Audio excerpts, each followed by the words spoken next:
Assalamualaikum warahmatullahi wabarakatuh. Nah, ini baru jamaah Masjid Al-Falah. Semangat, tetap semangat, semangat. Kata Pak Ketua, ya. Sebelum saya akan memberikan sedikit ceramah, saya tidak mengatakan tausiah. Takut saya, karena kalau tausiah itu image saya yang membicarakan masalah agama yang bersumber dari Al-Quran dan Hadis, dan itu adalah milik para ustadz-ustadz kita yang sudah kafah dalam Al-Quran maupun Hadis. Jadi saya takut kalau salah nanti saya diketawain sama Ustadz Fatin, Pak Haji Taryadi. Jadi kami bertiga ini mengelola keuangan masjid. Namun sebelum saya lanjutkan, saya tidak akan bicara masalah agama, tapi masalah yang saya geluti di masjid ini. Jadi saya lupa tahunnya berapa. Saya jadi bendahara masjid ini lebih dari 10 tahun. Jadi di pengurusan Pak Slamet yang kedua ini, itu yang paling lama saya dengan Pak Haji Bandi ya. Pak Haji Bandi ini pengurus yang tak tergoyahkan. Jadi mulai masjid ini berdiri sampai sekarang tetap menjadi pengurus. Artinya apa? Pak Haji Bandi ini dipercaya oleh masyarakat untuk mengelola masjid ini dengan baik. Dan terbukti sekarang masjid kita ini salah satu masjid yang trending topic di Kranji. Jadi kita bangga jadi jamaah masjid Al-Falah ini. Karena apa? Masjid kita ini sekarang banyak dikenal Pak di mana-mana. Karena apa? Karena pengelolaan masjidnya dilakukan dengan baik di bawah pimpinan Pak Haji Slamet Suryadi. Alhamdulillah. Sebelumnya saya cerita bahwa saya waktu itu menjadi bendahara ini ditunjuk oleh almarhum Pak Haji Ali Aman dan Pak Haris. Pak Haris itu salah satu penggagas pendirinya masjid ini. Ya dulu beliau ada di belakang sana. Ketika beliau datang kepada saya meminta saya untuk menjadi bendahara dengan tugas khusus mengelola keuangan masjid ini dengan baik dan benar. Gitu saya Pak. Seperti sekarang ini aslinya gemeteran di kaki. Jadi ya pada waktu itu tidak langsung saya jawab, kemudian beberapa hari baru saya jawab, oke Pak. Itu setelah saya dapat teguran dari istri saya, Pak, menjadi pengurus masjid itu karena kehendak Allah, jangan ditolak. Langsung saya kayak disambar petir. Kemudian saya oke. Dan selanjutnya setelah beberapa hari kemudian saya didekati oleh seorang ustadz. Kalau bahasa Jawanya itu dibersihi. Kalau menurut saya ini diberi nasihat. Menurut beliau, masjid ini akan menjadi ramai, banyak jamaahnya apabila ada dua syarat yang harus dipenuhi. Yang pertama, apabila mubaliknya atau ustadznya atau kiainya dan ketua pengurus DKM-nya bisa menjadi suri toladan kehidupan bagi jamaahnya. Jadi beliau mengusir saya itu. Yang kedua, apabila pengelolaan keuangannya dengan baik dan benar. Malam Pak, saya merenung. Saya pikir di sini itu banyak ustadz yang bagus, yang kafah dalam keilmuannya, Kemudian pada waktu itu ketua DKM-nya almarhum Pak Liaman bisa diandalkan, bisa menjadi suri teladan saya kira untuk masyarakat. Kenapa masjid kita pada waktu itu sepi? Ya jujur aja, waktu itu kita susah menarik ustadz untuk datang ke masjid ini. Pada waktu itu saya berkesimpulan, berarti yang menjadi problematik adalah keuangannya. Keuangannya yang harus dibenahi, manajemennya harus dibenahi. Atas dasar itu, saya menetapkan bahwa manajemen yang terbaik untuk mengelola keuangan masjid adalah manajemen by example. Maaf Pak, ini sedikit pakai bahasa sono biar mudah. Jadi kalau di bahasa Indonesia kan lebih kurang manajemen yang didasarkan atas contoh. Jadi umpamanya begini, kita tidak bisa menegur marbot kita, ngepel kotor banget, tidak bisa seperti itu. Tetapi kita memberi contoh pada marbot, begini loh Pak, ngepel yang bagus itu seperti ini. Jadi semua diberikan contoh. Jadi tidak seenaknya sendiri. Kenapa demikian? Karena kita, organisasi kita adalah organisasi sosial, organisasi non-profit, organisasi yang tidak mencari keuntungan, lain dengan organisasi yang mencari keuntungan, mencari profit. Kalau itu yang terjadi, bos adalah number one, bos adalah nomor satu. Kalau dia sudah bilang kamu ke utara, semua harus ke utara. Kalau nggak ke utara, kamu digeser. Kalau nggak digeser, ya dipecat. Itu organisasi profit.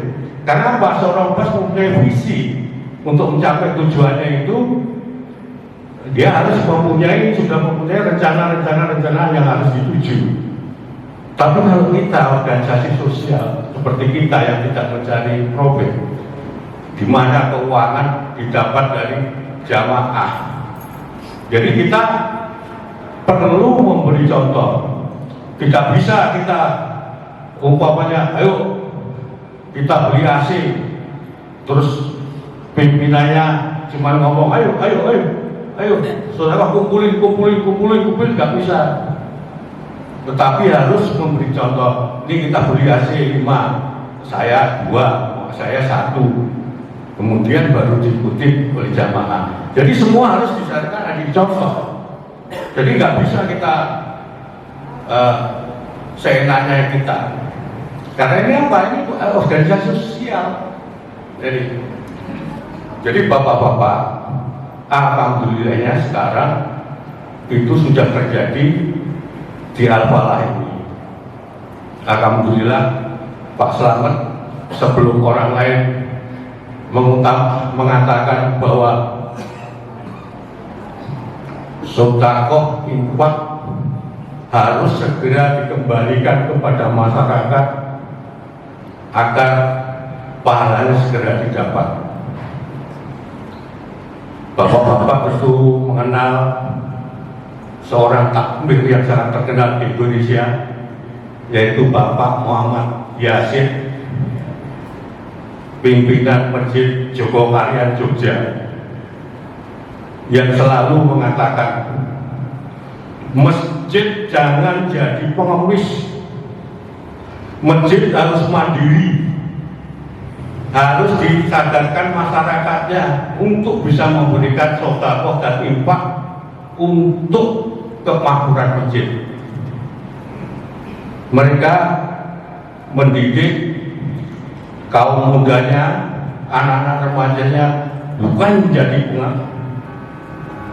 remaja pengemis, bukan menjadi remaja yang kikir. Bahkan beliau mengatakan, kalau kamu ditunjuk menjadi ketua DKM atau takmir masjid dan keuangan, bendahara umum, jangan jadi pimpinan yang kikir, yang pelit, segera salurkan sedekah dari masyarakat atau jamaah ke masyarakat. Jadi beliau sangat tidak suka kalau masjid itu membagi-bagikan proposal. Menurut beliau, membagi proposal itu sama dengan pengemis yang dibalut untuk kepentingan masjid. Jadi janganlah menjadi pendidik pengemis muda. Saya pikir benar juga, saya sependapat dengan beliau. Janganlah kita mencari dana dengan menaruh kotak di pinggir-pinggir jalan. Itu merendahkan martabat umat Islam. Menurut saya juga benar. Dan itu secara nggak langsung juga dilaksanakan di Al-Falah ini. Jadi kita harus bangga sebelum Masjid Jogokarian mengatakan demikian pada media-media baik dalam dan luar negeri. Kita di Al-Falah sudah melaksanakan pembangunan masjid ini. Awal-awalnya juga tidak pernah menaruh kotak di pinggir jalan. Ini Pak, beliau ini Pak Badi masih merasakan. Kalau kita pernah mengeluarkan proposal itu hanya sebentar karena manfaat dan mudaratnya lebih banyak mudaratnya.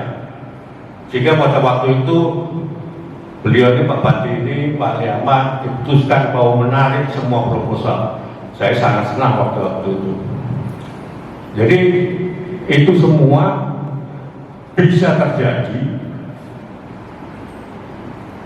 sedekah dan infak dari masyarakat ini apabila dikelola secara transparan.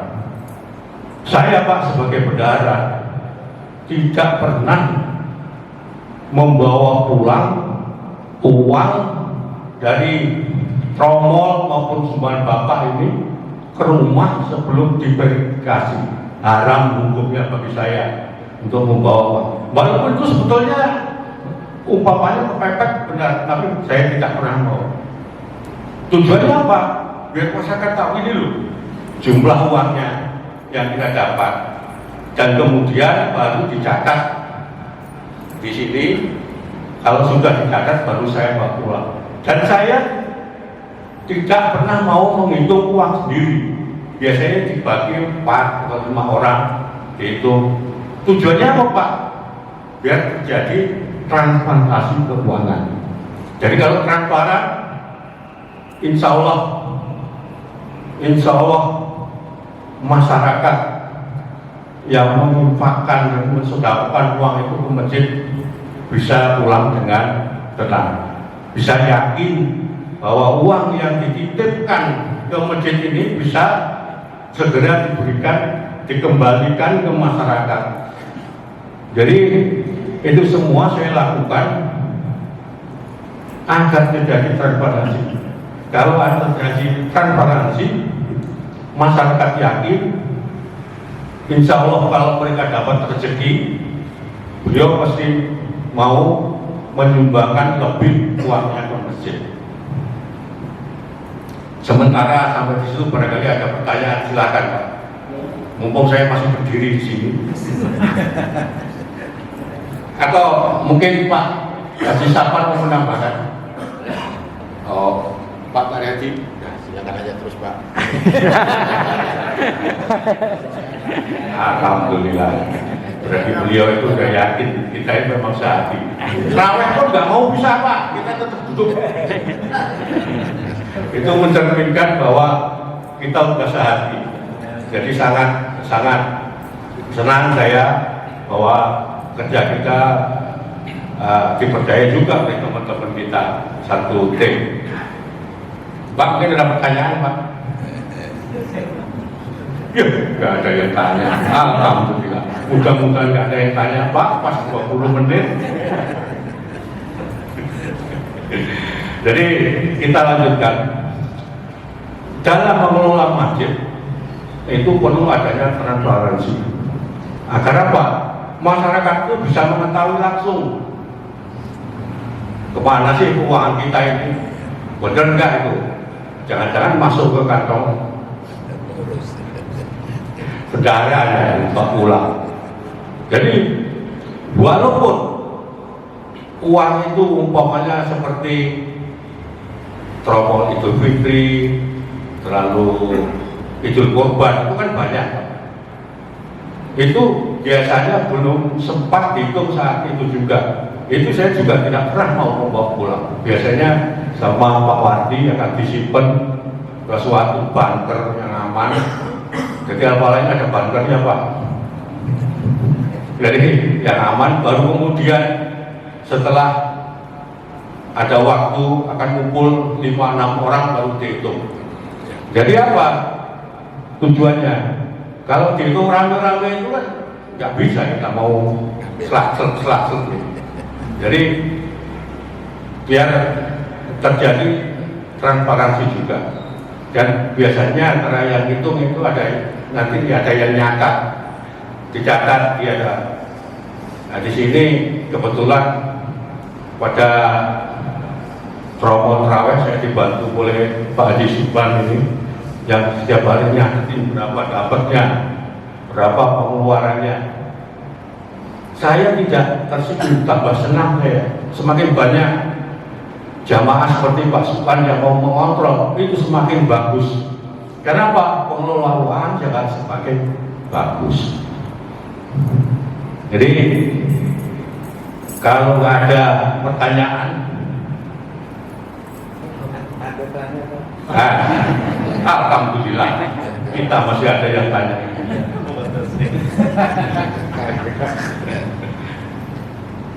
Terima kasih Bapak Menteri. Sebelumnya saya mohon maaf.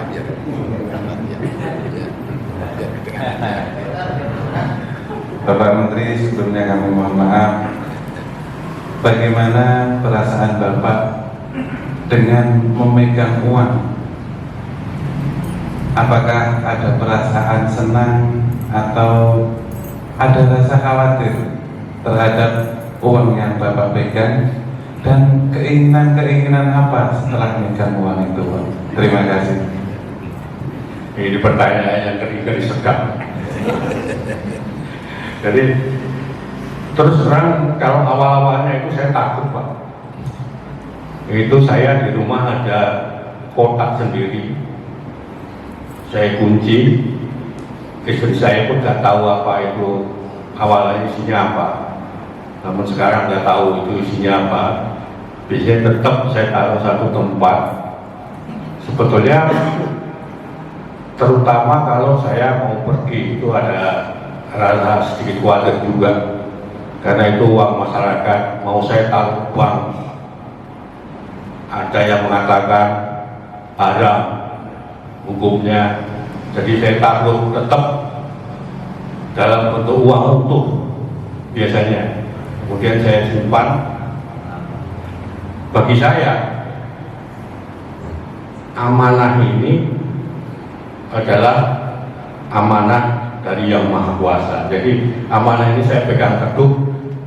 Saya berusaha sebaik-baiknya, sejujur-jujurnya. Namun semua itu pasti ada khilaf. Jadi biasanya khilaf ini kadang-kadang pada waktu penghitungan uang ini ya mungkin ada yang kurang ini, jadi udah biasa kalau bendahara ini nombori sedikit-sedikit, tapi lebihnya jarang. Ya, Pak Subhan pun mungkin beberapa bulan yang lalu pernah saya tegur, ini kalau ngitung salah dulu. Tapi alhamdulillah sekarang nggak benar terus. Pernah ya biasalah kalau nggak banyak, biasanya itu baru ketahuan kalau kita tukar. Dulu Pak Haji Ali Aman sering besok kurang 80.000, besok kurang 40.000. Tapi alhamdulillah sekarang saya tukar ke Pak Haji Sapan, tidak pernah kurang Pak. Pas. Ya nombor itu kan ya. Diam aja. Sebetulnya nombor itu bukan kehendaknya dia maunya, tapi sebagai bentuk tanggung jawab. Jadi sebagai bentuk tanggung jawab. Jadi beliau nggak tahu benar, nggak tahu nggak pernah mengatakan duitnya kurang. Mungkin masih ada Pak pertanyaan yang lain? Kalau tak ada, alhamdulillah. Sebelum saya akhiri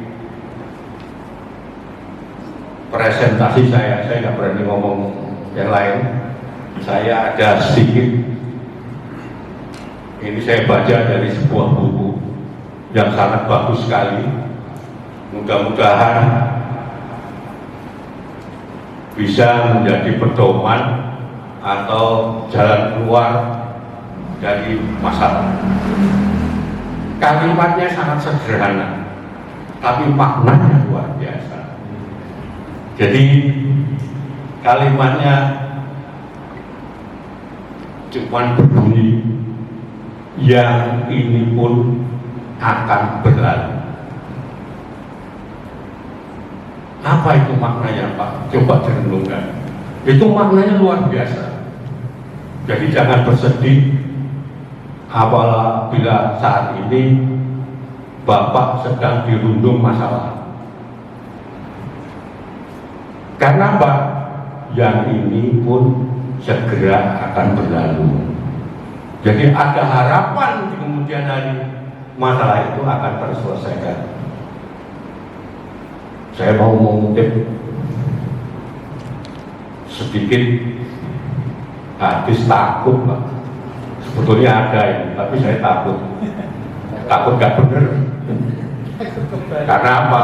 Karena ada Ustadz Patin.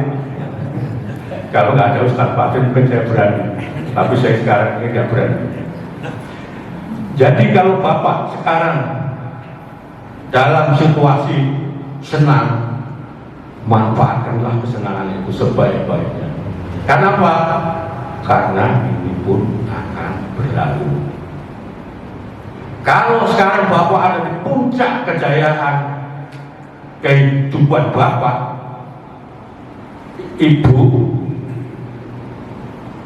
manfaatkanlah sebaik-baiknya puncak kejayaan itu. Karena apa? Karena ini pun segera berlalu. Jadi kesimpulannya, tidak ada yang abadi di dalam kehidupan kita. Yang abadi apa? Ya perubahan itu sendiri. Jadi jangan takut menghadapi perubahan, karena perubahan itulah yang sebetulnya hakiki. Kehidupan kita akan terus-menerus, tapi kalau kita sudah meninggal, selama Bapak Ibu masih hidup, masih bernyawa, pasti ada perubahan. Entah itu perubahan bagus atau itu perubahan kurang bagus. Manfaatkanlah hidup Bapak Ibu semua sekarang ini, dan banyak-banyaklah bersyukur. Mudah-mudahan kalau Bapak sekarang sedang di puncak itu panjang. Manfaatkanlah itu, baik ke sesama, ke saudara, ke teman-teman yang terdekat Anda. Karena apa? Apabila nanti Bapak sudah di bawah, Bapak tetap bermasyarakat dengan baik. Karena apa? Kalau di dalam kejayaan itu Bapak kikir, ketika Bapak nanti sudah berlalu masanya itu, Bapak akan dijauhi oleh masyarakat. Jadi saya akhiri presentasi saya. Wassalamualaikum warahmatullahi wabarakatuh. Waalaikumsalam warahmatullahi wabarakatuh. Alhamdulillah, nasihat dari beliau yang begitu mengena. Semuanya akan berlalu, dan saya tambahkan sedikit, di dunia ini adalah bukan tempatnya bahagia. Terima kasih. Assalamualaikum warahmatullahi wabarakatuh.